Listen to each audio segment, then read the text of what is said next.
Hello friends, welcome back to my YouTube channel. মই অনুৰাগ শৰ্মা আপোনালোক সকলোকে পুনৰবাৰ স্বাগতম জনাইছো মোৰ YouTube চেনেলটোলৈ।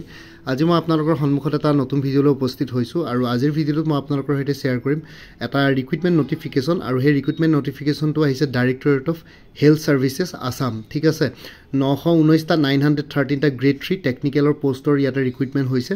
আৰু ইয়াতে কথাটো হ'ল এটো ডাইৰেক্টৰ মেডিকেল এডুকেশ্যন বুলি নাভাবিব। ডাইৰেক্টৰ মেডিকেল এডুকেশ্যনৰ অলৰেডি অনলাইন এপ্লিকেশ্যন হৈ গৈছিল কিন্তু ৰি এপ্লিকেশ্যনৰ কথা কোৱা হৈছিল কিন্তু হেতু বস্তু পোষ্টপন কৰা হ'ল এজ অফ নাও আকসাকে খুলি দিব কিন্তু এটো ডাইৰেক্টৰ অফ হেল্থ সাৰ্ভিসৰ ৰিক্ৰুটমেন্ট 919 গ্ৰেড 3 টেকনিক্যাল পোষ্ট আৰু ইয়াতে যদি আমি তললে কৰো তেতিয়াহলে last date of online application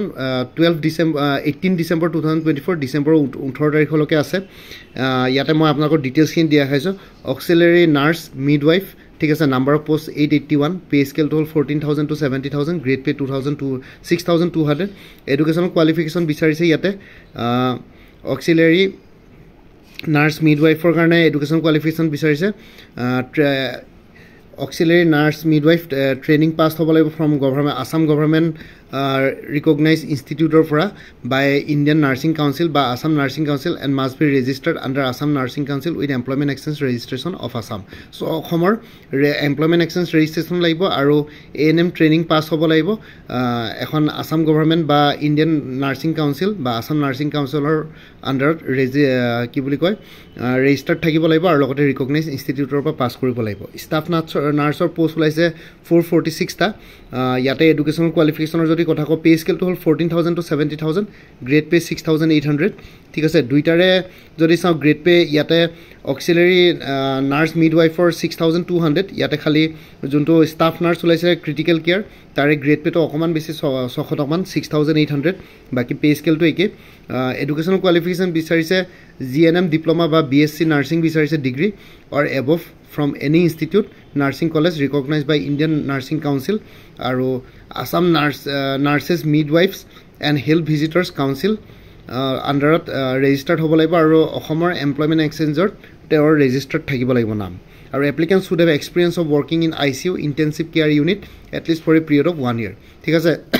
চ' ICUৰ ফুল ফৰ্মটো হ'ল intensive care unit. Intensive care ইউনিটত কেণ্ডিডেটজনৰ মিনিমাম 1 বছৰৰ এক্সপিৰিয়েঞ্চ থাকিব লাগিব মানে 1 year এক্সপিৰিয়েঞ্চ ইয়াতে বিচাৰিছে। ঠিক আছে আদাৰ ক্ৰাইটেৰিয়াটো হ'ল কেণ্ডিডেটজনৰ এজ লিমিটৰ ক্ষেত্ৰত কেণ্ডিডেটজনৰ বয়স 18 বছৰ হ'ব লাগিব মিনিমাম 18 বছৰতকৈ তলত হ'ব নালাগিব আৰু 40 বছৰতকৈ ওপৰত হ'ব নালাগিব। মিনিমাম 18 years হ'ব লাগিব আৰু মেক্সিমাম 40 yearsতকৈ ওপৰত হ'ব নালাগিব আৰু বয়সৰ যোনটো সময়সীমা মানে এজৰ কাট অফ ডেট 1 January 2024 ধৰিছে মানে অহা বছৰ নহয় এই বছৰটোৰে 1 January 2024 তেওঁৰ বয়সটো 18 বছৰতকৈ কম হ'ব নালাগিব আৰু 40 বছৰতকৈ ওপৰত হ'ব নালাগিব। OBC MOBC কাৰণে এজ ৰিলেক্সেশ্যন আছে 3 years মানে আপাৰ এজ ৰিলেক্সেশ্যন আছে 43 years লৈকে as on 1 January 2024। SC ST কাৰণে 5 years ৰিলেক্সেশ্যন আছে সৰি after 45 years up to 45 years আৰু PWBD পাৰ্সনছ উইথ বেঞ্চমাৰ্ক ডিসেবিলিটি খিনিৰ কাৰণে 10 বছৰ এজ ৰিলেক্সেশ্যন আছে আৰু এমপ্লয়মেণ্ট এক্সচেঞ্জৰ কথাটো ক'লোৱে কেণ্ডিডেটজনৰ valid employment exchange registration certificate থাকিব লাগিব অসমৰ আৰু এমপ্লয়মেণ্ট এক্সচেঞ্জ ৰেজিষ্ট্ৰেশ্যনখন যাতে আপোনালোকৰ এক্সপায়াৰ্ড হৈ যোৱা নাই সেইখিনি বস্তু ভালকৈ মেইনটেইন কৰিব আৰু এপ্লিকেশ্যন ফিজ নাই এপ্লিকেশ্যন ফিজ ইয়াতে নাই এপ্লিকেশ্যন ফিজ নীল হয় আৰু বাকি যদি আমি তললে যাওঁ স্ক্ৰল কৰোঁ তেতিয়ালে আৰু কিছুমান ষ্টাৰ্টিং ডেট অফ অনলাইন এপ্লিকেশ্যনটো হ'ল 9 ডিসেম্বৰ 2024 আৰু last date of online application 18 December 2024। ঠিক আছে চ' এইখিনি হৈ গ'ল বাকি অন্য আৰু ইয়াত একো ক'বলগীয়া নাই আপোনালোকে DSSৰ অফিচিয়েল ৱেবছাইটত গৈ পেলাই অনলাইন এপ্লিকেশ্যন কৰিব পাৰে 9 তাৰিখৰ পৰা ষ্টাৰ্ট হ'ব মানে 9 ডিসেম্বৰ আজিতো 7 তাৰিখ হৈছে মানে ধৰক সোমবাৰৰ পৰা ষ্টাৰ্ট হ'ব অনলাইন এপ্লিকেশ্যন নেক্সট কামিং মানডেৰ পৰা অনলাইন এপ্লিকেশ্যন ষ্টাৰ্ট হ'ব। চ' এইখিনি জনাবৰ কাৰণে ভিডিঅ'টো বনালোঁ। আই হোপ ভিডিঅ'টোৰ পৰা আপোনালোকে কিছুমান ইনচাইড ইনফৰমেশ্যন পালে আৰু কোনোবা যদি ইণ্টাৰেষ্টেড বা এলিজিবল কেণ্ডিডেটছ আছে আপোনালোকে এপ্লাই কৰিব পাৰে। বাকী ভিডিঅ'টো শেষ হোৱাৰ আগতে আপোনালোকক এটা কথা জনাই দিওঁ আপোনালোকে যদি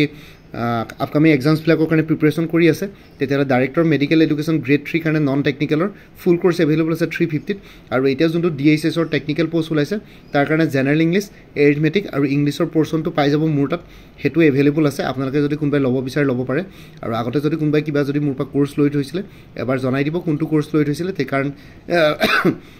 বহুতবিলাক এক্সামৰ ষ্টাডি মেটেৰিয়েলছ অলমষ্ট মানে সিলেবাছ অলমষ্ট আইডেন্টিকেল থাকে জাষ্ট এক্সাম পেটাৰ্ণটো বেলেগ থাকে বা কুৱেশ্যনৰ ডিফিকাল্টি লেভেল বেলেগ থাকে চ' এইটো কাৰণে কোনোবাই আগতে মোৰ পৰা কিবা কোৰ্চ লৈ থৈছিলে জনাই দিব। বাকি টেকনিক্যাল পোৰ্শনখিনি মোৰ তাত নাপাব বাকি অন্য নন টেকনিক্যাল পোৰ্শনখিনি মোৰ তাত পাই যাব APSC enforcement inspector full course available আছে 375 ত APSC enforcement inspector mock model question paper with answers available আছে 50 रुपीसত গুৱাহাটী হাইকোৰ্টৰ জুডিশিয়াল এসিস্টেন্টৰ ফুল কোৰ্স এভেইলেবল আছে 350 ত APSC assistant accounts officer APDCL এজিসিএলৰ কাৰণে ফুল কোৰ্স এভেইলেবল আছে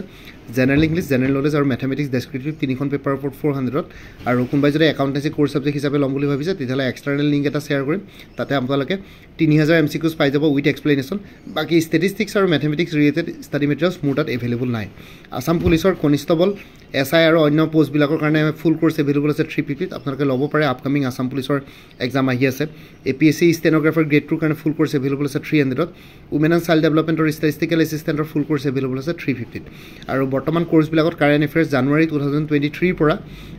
নৱেম্বৰ 2024 লৈকে কভাৰ কৰা হৈছে ডিসেম্বৰ মাহটো কমপ্লিট হোৱাৰ পিছত আপোনালোকে জানুৱাৰীত ডিসেম্বৰ মাহৰ কাৰেণ্ট এফেয়াৰ্ছও পাই যাব তাৰ কাৰণে জাষ্ট এটা হোৱাটছএপত প্ৰত্যেক মাহৰ ষ্টাৰ্টিঙত এটা ৰিমাইণ্ডাৰ মেছেজ দিলে হ'ল কাৰেণ্ট এফেয়াৰ্ছখিনি মোৰ পৰা কোৰ্ছ ল'লে লাইফ টাইমৰ কাৰণে আপোনালোকে পাই থাকিব সো কোনোবা যদি ইণ্টাৰেষ্টেড কেণ্ডিডেটছ আছে তেতিয়াহ'লে এই হোৱাটছএপ নম্বৰটো মেছেজ কৰি জনাওক 9706557851 কোনটো কোৰ্ছ লাগে কোৰ্ছৰ কণ্টেণ্টছখিনি শ্বেয়াৰ কৰিম লগতে পে'মেণ্টৰ লিংক দিম পে'মেণ্ট কৰাৰ লগে লগে গোটেই কোৰ্ছটো নিজৰ হোৱাটছএপত PDF ফৰ্মেটত পাই যাব বাকি কোনোবাই যদি আগতে মোৰ পৰা কিবা কোৰ্ছ লৈ থৈছিলে বেলেগ কোৰ্ছ লোৱাৰ আগতে এবাৰ জনাই দিব তেতিয়া আগৰ মেটেৰিয়েলছখিনি বাদ দি যোনখিনি এডিচনেল মেটেৰিয়েলছ লাগে সেইখিনি ল'লে হ'ল বাকি